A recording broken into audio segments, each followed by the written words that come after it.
de l'équipe. Bon, j'espère que vous allez bien. Bon, aujourd'hui, on se retrouve avec Mathieu, comme d'hab. Salut la team. L'acolyte. Nouvelle vidéo Inside Mig. Donc là, on va pouvoir encore étudier un nouveau client, un nouveau cas qui est différent. Du coup, pour ceux qui ne nous connaissent pas, on est des e-commerçants au service de ton e-commerce. On a créé l'agence MIG. Vous pouvez aller voir un petit peu plus en description. En gros, si vous voulez, c'est qu'on accompagne les marques e-commerce, donc de leur logistique jusqu'à leur communication. Donc nous, ça fait à peu près bientôt 4 ans qu'on est e-commerçant. On documente notre marque e-commerce sur YouTube. Vous pouvez aller voir nos autres vidéos si vous voulez en savoir plus. Maintenant, comme a dit Ismaël, on va passer à la petite étude de cas.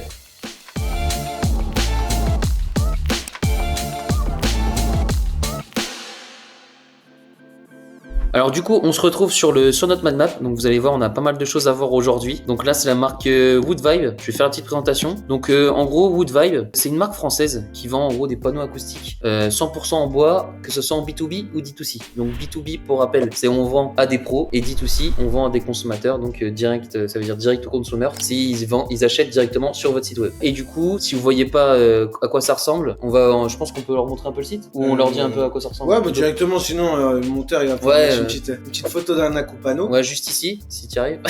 Du coup, c'est des panneaux, vous voyez, des panneaux acoustiques, en gros en bois, qui permettent justement d'être tout simplement jolis, et en plus de faire la réduction de bruit dans votre salon, dans votre salle de bain, ou dans votre maison en général. Donc ça permet d'avoir un côté esthétique tout en étant utile. Ismaël va vous parler maintenant de l'objectif de la collaboration, donc avec MIG. Ouais, donc par rapport à l'objectif de la collab, elle était simple. Nous, on connaissait déjà bien Wood Vibe, on avait travaillé ensemble l'année dernière. Et donc là, en fait, c'était d'améliorer les performances publicitaires. Déjà, c'est quelque chose qui avait un petit peu baissé. Et puis, forcément, l'objectif derrière, c'est d'augmenter le trafic pour avoir plus de ventes en ligne. Donc là, c'est un problème de fond. Et là, Mathieu emmène très bien la transition par rapport à l'évaluation des campagnes. Donc, on a pu faire un audit de compte sur Meta et sur Google. Il faut savoir que Wood Vibe, ça tourne en même temps aussi sur Pinterest. Et ça s'est toujours bien passé parce que, comme l'a très bien décrit Mathieu sur les produits de Wood Vibe, et moi, c'est quelque chose d'assez visuel pour améliorer quand même son bureau, son salon. Donc, ça rentre parfaitement. Mais par contre, pour Meta et Google Ads, il y a eu quand même une grosse férocité de la concurrence. Ouais, franchement, ils se sont bien déployés. Il y a eu 2-3 concurrents qui ont pris pas mal de parts de marché. C'est ça. Surtout qu'on mis directement un boost. Ils ont directement compris qu'il fallait directement mettre de la puissance sur les réseaux sociaux. Ils ont vraiment mis des gros budgets, ce qu'on n'avait pas fait à l'époque Wood Vibe, qui n'avait pas pris ce chemin-là. C'est ça. Donc en attendant, ils ont pris pas mal de parts de marché. C'est ça. Et donc derrière, l'identification des points d'amélioration qu'on pourrait pousser. Ouais. Et puis la même chose, cette analyse concurrentielle, parce que par exemple il y a un an, il y avait beaucoup moins de concurrents et on va dire que c'était beaucoup plus Wood Vibe qui était avant-gardiste sur la création, alors que là, il y avait déjà pas mal de concurrents qui faisaient du nouveau contenu, et donc c'était à nous aussi un petit peu de s'inspirer par rapport au marché. Donc du coup, par rapport à ça, donc là il y a trois gros points, donc la stratégie publicitaire, la gestion des campagnes et la gestion des campagnes Google Ads. Donc là, on va passer sur la stratégie publicitaire parce que c'est la base. Donc en termes de stratégie pub, donc nous, les créas, faut savoir que les créatives, ça fait 80-90% du taf. Vous pouvez avoir des super belles créas, mais par contre, avec une mauvaise audience, ça va quand même marcher. Mais par contre, si vous avez une créa pourrie avec une bonne audience, ça va super bien marcher. Non, c'est pas ça. Dans tous les cas, ça marche. Attends, je me suis... Mais non, mais en gros, quand t'as une bonne créa, même si tu cibles mal, tu vas quand même pouvoir faire des ventes. Ouais, c'est ça. Par contre, si t'as une créa de merde mais que t'as une bonne audience, tu ouais, c'est ça, pardon. Parce que vous pouvez très bien avoir une superbe créative, mais une audience qui est mal ciblée, vous allez quand même vendre. Mais par contre, si vous avez une créative vraiment pourrie, mais la bonne audience, vous n'allez pas vendre.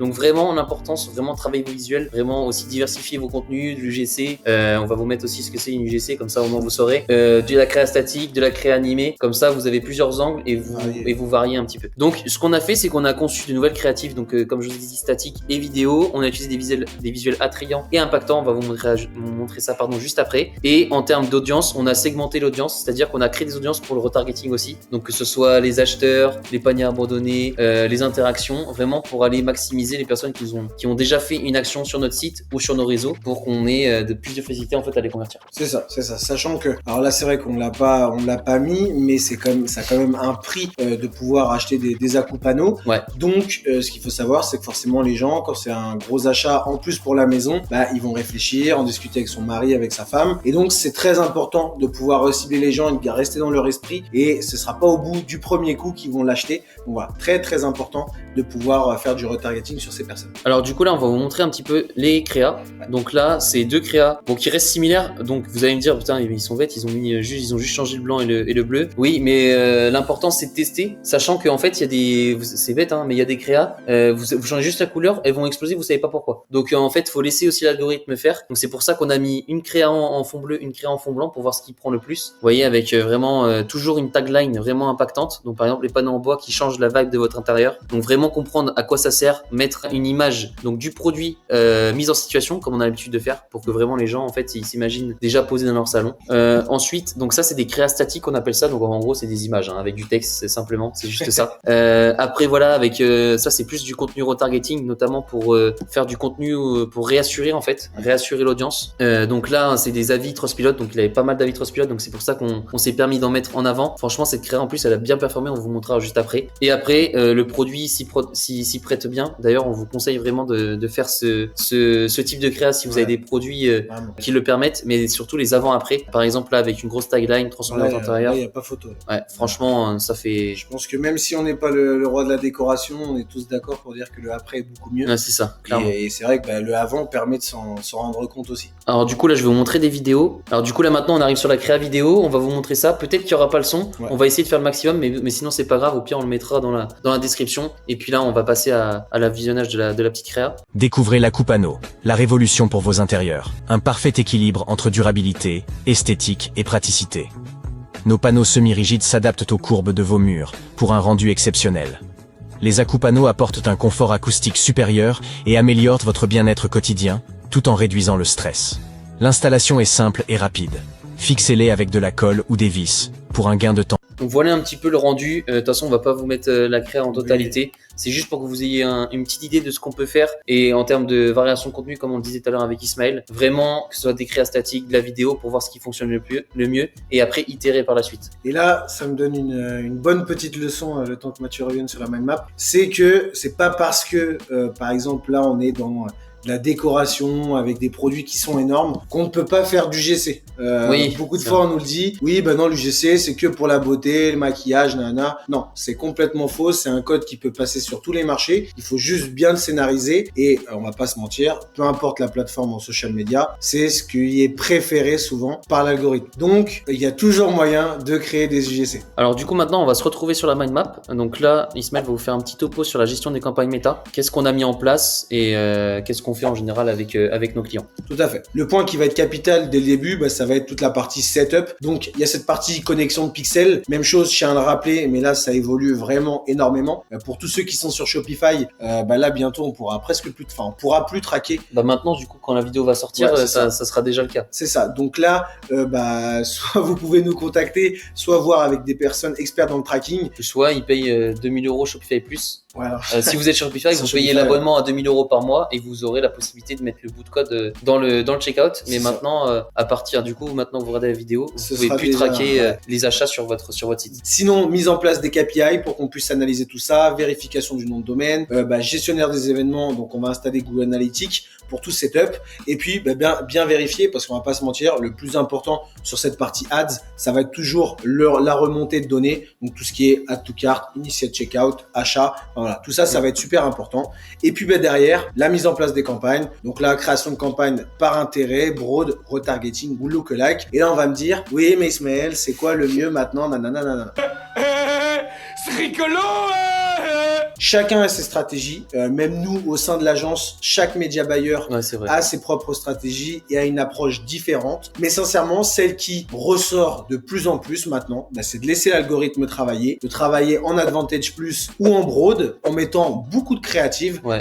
C'est ça. J'allais dire, tu cibles par rapport à la créa. Voilà, c'est la créa qui va cibler au lieu que ça soit Facebook qui va cibler. Tout à fait. Donc la créa, par exemple, vous mettez une personne un peu plus âgée dans vos créas, c'est la créa qui va faire que ça va viser telle ou telle personne. Et puis etc. Le but c'est pour ça qu'on vous tanne avec ça, c'est qu'il faut vraiment tester énormément de créa et il faut pas dès lors que vous lancez par exemple 2-3 créatifs ça marche pas, vous dites pas que c'est pas fait pour vous. Il faut vraiment beaucoup tester. Et puis il faut pas s'attacher à vos créatives, vous pouvez très bien faire 15 créatives, il y en a qu'une qui marche, le reste ça va à la poubelle. C'est ça exactement. Mais c'est comme ça. J'ai envie de dire derrière si ça vous fait des super ROS, on s'en fiche un peu. Et puis après voilà, l'optimisation des campagnes, toujours un suivi. Le point qui a été important et que je pense que beaucoup de gens délaissent. Alors déjà, normalement, tout le monde devrait être aux règles RGPD. On le sait très bien, tout le monde ne l'est pas. Après ça regarde chacun. Mais le plus important, c'est l'acceptation des cookies par les personnes, parce que c'est, on va dire, un petit déclencheur qui va permettre au tracking de se faire. Si les gens n'acceptent pas, les données ne vont pas remonter dans les business managers. Donc ça va être très important de soigner cette présentation de cookies et qu'elle soit bien faite et bien reliée pour que tout remonte dans la machine du business manager. C'est ça. Et du coup, c'est pour ça qu'on a mis une petite nota bene, Ouais. comme vous a expliqué Isma. En gros, il perdait 80% de son chiffre d'affaires. Quoi?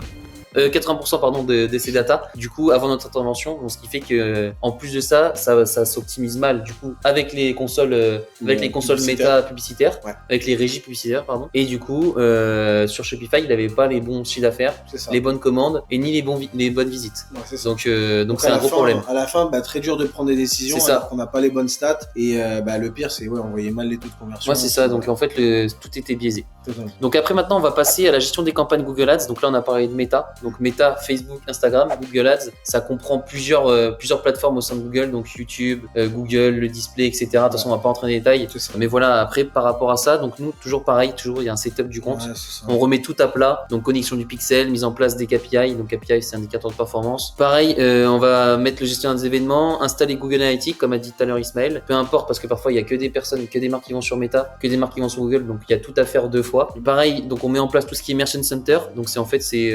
optimisé pour le Google Shopping. L'AdWords, donc c'est pour tout ce qui est search et display pour Google. Alors du coup maintenant pour la Search Console, donc c'est l'optimisation du référencement naturel, donc qu'on appelle aussi SEO. Après pour la mise en place des campagnes, ça reste un peu comme Meta. Après c'est des stratégies qui changent, on va pas rentrer en détail. Vous avez une partie branding où là vous allez être basé sur votre nom de marque, donc par exemple en l'occurrence Woodvibe, même qui est possible aussi donc de se mettre sur les noms des concurrents pour aller grappiller des parts de marché. Et après on appelle ça une performance max, donc on laisse le champ libre à Google d'aller chercher du shopping, etc. On va rentrer en détail dans d'autres vidéos à mon avis parce que ça reste assez technique. Et pareil, toujours pareil, donc optimisation des campagnes en continu et un compte rendu hebdomadaire, comme ça vous pouvez voir combien vous dépensez donc avec votre média buyer. Il vous fait un compte rendu chaque semaine, donc sur les dépenses, sur le chiffre d'affaires généré, sur le ROI, sur les stratégies à mettre en place, Ouais, c'est ça, sur les pour progressions et voilà, si vous avez des questions, c'est le moment aussi de les poser avec lui. Donc là avec Ismaël, Ismaël va vous parler un petit peu plus donc de Google Low-Cost Studio. Ouais. Je te laisse en parler Isma. Alors là, le but, c'est aussi sur cette partie compte rendu ou comme Mathieu vient de parler, compte rendu hebdomadaire. Le but, c'est toujours pour le client aussi d'avoir une visu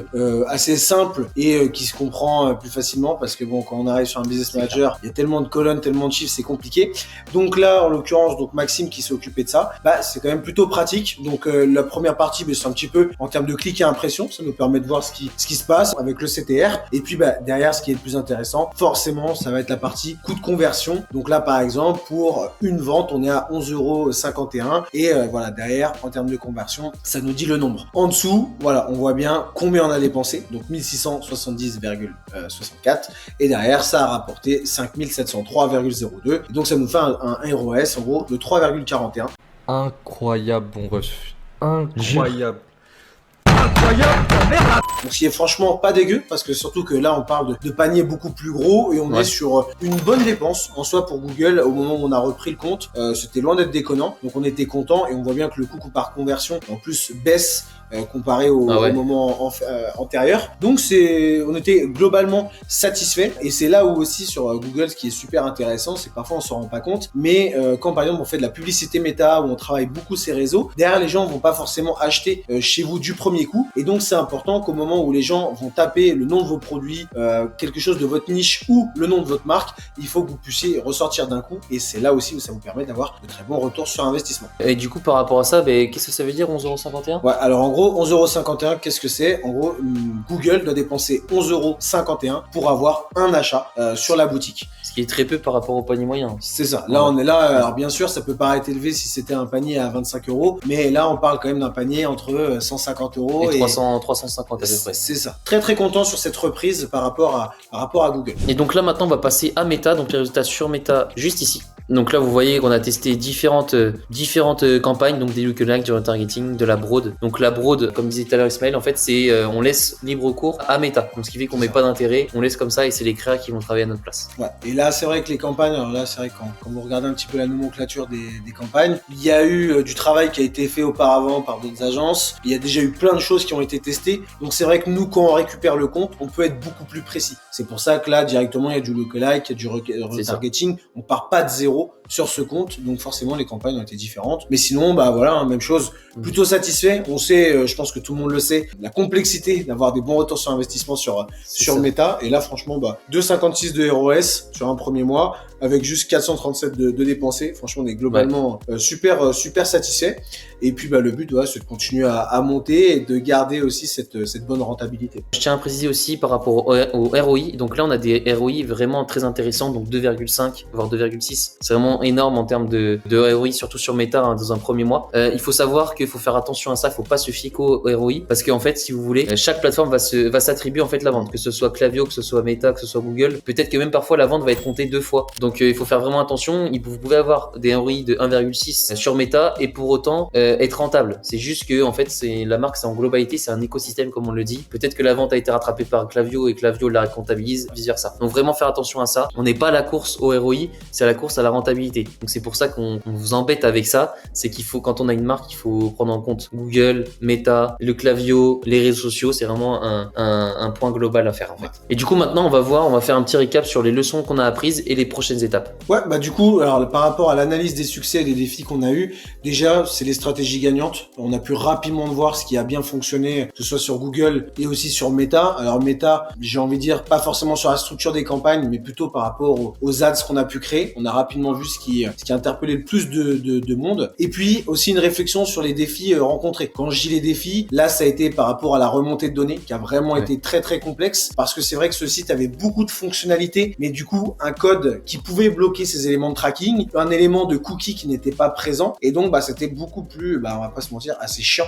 pour les média buyers derrière pour pouvoir travailler comme il faut. Donc voilà, globalement satisfait là-dessus. Et puis après, les prochaines étapes pour Woodvibe, ça va être l'extension des campagnes publicitaires parce qu'on a quand même la chance d'avoir 3 canaux qui tournent en simultané, donc Pinterest, Google et Meta. Donc c'est quand même un gros avantage pour nous aussi. Faut pas se mentir parce que quelqu'un peut très bien voir la pub sur Meta et comme l'a dit Mathieu, c'est Google qui permet de faire la vente. Voilà, c'est comme un gros filet de pêche. Et puis d'explorer de nouveaux canaux de marketing. On a remarqué un petit peu par rapport aux chiffres qu'on peut améliorer les séquences d'email, surtout là sur des gros paniers avec là on arrive quand même facilement à des 1000, 2000 euros. C'est ça, hein. Donc c'est important de faire des belles séquences d'email personnalisées et de pouvoir bien suivre le prospect. Ça va être essentiel. Et derrière, Pinterest, nous c'est vrai qu'on a fait la gestion de Meta et Google. Derrière, Pinterest avait pas mal d'améliorations. C'est quelque chose qui tournait en automatique, mais on sait très bien qu'on peut toujours faire plus et toujours l'améliorer. Donc voilà à peu près pour la suite de Woodvibe. Et après, voilà un petit point chiffre. Donc là, bien sûr, comme d'habitude, tout va dépendre des marques, mais en général, on n'a pas forcément,